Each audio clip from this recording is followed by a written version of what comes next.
How to cancel the CapCut Pro subscription. Hey guys, welcome back to the channel. If you'd like to cancel the CapCut Pro subscription, here are two ways to do so. For the very first one, you can go to your CapCut account and tap on the profile button, which is on the bottom right corner. After that, you can go to your linked account and tap on the Pro button, which is just next to your name.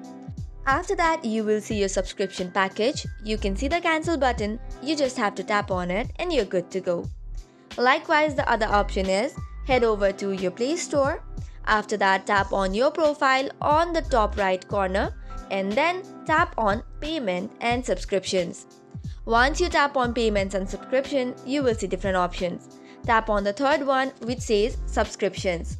From this list, choose on the CapCut subscriptions and then you can simply cancel it. You might be required to choose a reason for the subscription cancellation and then tap on continue. Now you'll have to confirm it once again and you're good to go. Keep in mind that you'll still have access to CapCut Pro features until the end of your current billing period. Simply uninstalling the app does not cancel your subscription.